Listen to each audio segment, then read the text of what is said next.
మా మామకు క్రికెట్ అంటే పిచ్చి. ఆడు రాదు కానీ టీవీ ముందు నుంచి కూడా లేవడు. ఇక మళ్ళీ ఐపీఎల్ వచ్చిందంటే తిండి ఉండదు, తికానా ఉండదు. ఎప్పుడు అవే మ్యాచ్లు చూసుకుంటూనే ఉంటాడు. రీప్లే మ్యాచ్లు ఉన్నా కూడా 2 సార్లు అయినా చూస్తాడు. అంత పిచ్చి. మరి ఇప్పుడు ఐపీఎల్ ఆఖరికి వచ్చింది, ఏం చేస్తుండో కదా.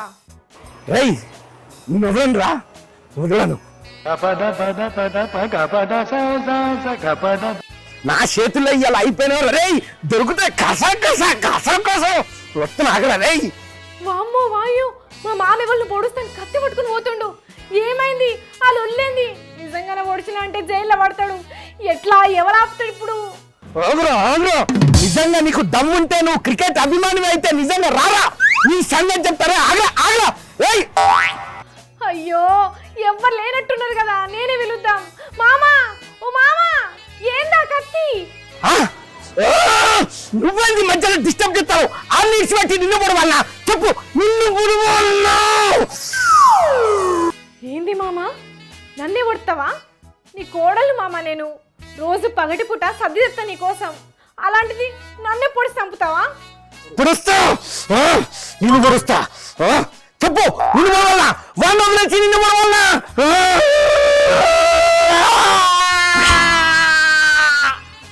ఏమైంది మామ? ఇయ్యాలంత ఎట్లా చేస్తాన్నావు? ఎప్పుడు కత్తి పట్టనువి, ఇయ్యాల కత్తి పట్టినావు. సీమ అడ్డం వచ్చినా పక్కకు నడుచుకుంటూ పోయేటోడివి. ఇక లేకంగా ఓ ప్రాణం మీద ఇస్తా అంటాన్నావు. ఇంతకు నీకు ఏమైంది మామ? ఏమైంది?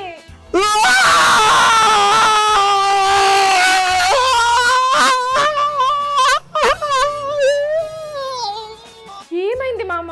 ఏదన్నా బాధ ఉంటే చెప్పు. ఎప్పుడు ఏడవనువి, అట్లా ఎందుకు ఏడుతున్నావు?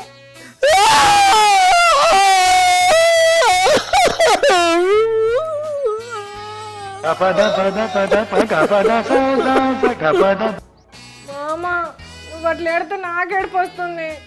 ఏమైందో చెప్పు. కోటలకు పైసలు కావాలనా? కావాలంటే నేను ఇస్తా. ఏడవకు మామ, మంచోడు కదా మా మామ. ఏడవకు ప్లీజ్. ఏమైందో చెప్పు. ఏం చెప్పాలి కోడలా, ఏం చెప్పాలి?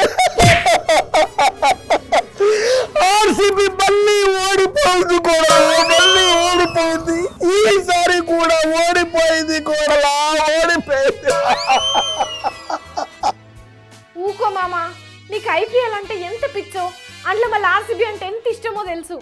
విరాట్ 4 కొడితే నువ్వు ఎగురుతావు, విరాట్ 6 కొడితే నువ్వు దుంకుతావు, విరాట్ అవుట్ అయితే ఏడుతావు. నాకు తెలియదా మామ నీకు కోహ్లీ అంటే ఎంత ఇష్టమో? నీ బాధను నేను అర్థం చేసుకోగలుగుతా కానీ ఊకో ఊకో. అయినా ఆటన్నాక గెలిపోవటం సహజమే కదా. ఓడిన దానికంటే ఈ ట్రోల్స్ చేస్తున్న వాళ్ళ మీద మస్తు కోపం వస్తున్నది కోడలా. వాళ్ళ మాటలు నేనే తట్టుకోలేకపోతున్నాను.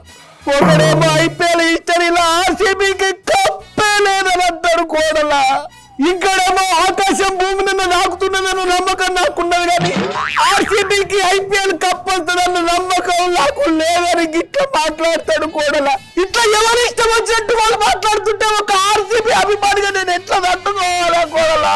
భగవంతుడా, ఎట్లా తట్టుకోవాలి? అయ్యో ఊకో మామ. అయినా ఎన్నటికున్నా నవ్విన నాపసేనను పండిస్తాడు మామ విరాట్ కోహ్లీ. ఖచ్చితంగా పండిస్తాడు, నువ్వేం బాధపడకు. అంటే కోడలా, ఐస్ క్రీమ్ పార్లర్ లో కూడా ఆర్సీబీ ఐస్ క్రీమ్ అని పెట్టిండు. ఆ ఐస్ క్రీమ్ కు కప్పు ఉంటుందట. గంటకన్నా ఘోరంగా ట్రోల్ చేస్తా అంటే ఎట్లా తట్టుకోవాలి? అందుకని ఆర్సీబీని అన్నోని ఆ ట్రోలర్స్ ఎవరి వల్ల నా కత్తి శిథిలో అత్తనా. ఊకో మామ ఊకో, కూల్ కూల్. ఎట్లా ఆర్సీబీని అడ్డగోలుగా ఎట్లా పడితే ఎట్లా ట్రోల్ చేసేటోని ఎవరిని వదిలో ప్రతిదానికి ఆవేశపడితే ఎట్లా? ఎక్కడ పోగొట్టుకున్నామో అక్కడనే వెతుక్కోవాలి. అంటే మళ్ళా మేము ఇప్పుడు నరేంద్ర మోడీ స్టేడియంలోనే గెలవాలా కోడలా? ఛీ, ఇంత బాధలో కూడా ఆ కులిపోయిన పంచలేసుడు ఆపవా? ఛీ, అందుకే అందరు నిన్ను ట్రోల్ చేస్తున్నారు. అగో కోడలా, మళ్ళా నువ్వు కూడా గట్లనే అంటున్నావు అందరు లెక్కనే. లేదు లేదు అనను కానీ ఊకో ఊకో. అయినా కప్ అత్తేంది రాకపోతేంది, విరాట్ కోహ్లీ బ్యాటింగ్ చూసాం కదా. ఈ ఐపీఎల్లో మనోడియే ఎక్కువ రన్స్. దీని గురించి ఈ ట్రోలర్స్ మాట్లాడతారా? వస్తుంది మామ, బెంగళూరుకు ఒకరోజు కప్ వస్తుంది. అంతేనట్టు కోడలా, ఈ ఒక్క మాట చాలు కోడలా మా ఆర్సీబీ ఫ్యాన్స్ కు. ఈ మాట కోసమే మా ఆర్సీబీ ప్రపంచం అంతా ఎదురు చూస్తున్నది. పోతే పోయింది, కాలానికి మనమేం కాము కోడలా. కానీ వచ్చే ఐపీఎల్ ఖచ్చితంగా మేము ఆ పెద్దమ్మ తల్లి ఆశీస్సులతో రాబోయే ఐపీఎల్ లో ఖచ్చితంగా మేము కప్పు కొడతాం. ఈ ట్రోలర్స్ కు మేమేంటిదో చూపెడతాం. జై ఆర్సీబీ. ప్రతిసారి చెప్పే డైలాగ్ ఇదే కదా. ఆగో ఏందో కూడా ఏమో అన్నావు, ఏమో గునిగినావు. ఆల్ ది బెస్ట్ అంటున్నా. థ్యాంక్ యూ కూడా, థ్యాంక్ యూ వెరీ మచ్. ఈ మాత్రం ఊపిస్తే చాలు మై డియర్ ఆర్సీబీ ఫ్యాన్స్. మన టార్గెట్, మన దృష్టి, మన ఫోకస్, మన కాన్సన్ట్రేషన్ మనకు ఎన్నున్నాయి అన్ని రాబోయే వరల్డ్ కప్ లా విరాట్ కోహ్లీ బ్యాటింగ్ మీదనే చూసుకుందాం, తెలుసుకుందాం. కానీ చూసిన రానుల్లా ఆర్సీబీని దరిద్రం ఫెవిక్విక్ కంటే గట్టిగా పట్టుకున్నట్టున్నది. అందుకే ఒక్కసారి కూడా కప్పు కొడతలేదు. కానీ పాపం ప్రతిసారి విరాట్ మాత్రం మస్తు ఆడుతున్నాడు. కానీ మొన్న ప్లే ఆఫ్కు వెళ్లాల్సిన మ్యాచ్లా గెలుసుడుతోని కోహ్లీ ఆనందంతో ఎంత కన్నీళ్ళు పెట్టుకున్నాడో అట్లనే నిన్ను ఓడిపోడుతోని అంత బాధపడ్డాడు. దానికి తోడు దినేష్ కార్తిక్ ఐపీఎల్ రిటైర్మెంట్ కూడా ఇదే రోజు అవుడుతోని ఆర్సీబీ ఫ్యాన్స్ తట్టుకోలేకపోయినరు. కానీ ఏదేమైనా ఆట అన్నప్పుడు ప్రతిదాన్ని స్పోర్టివ్గా తీసుకోవాలి, అంతే కదా.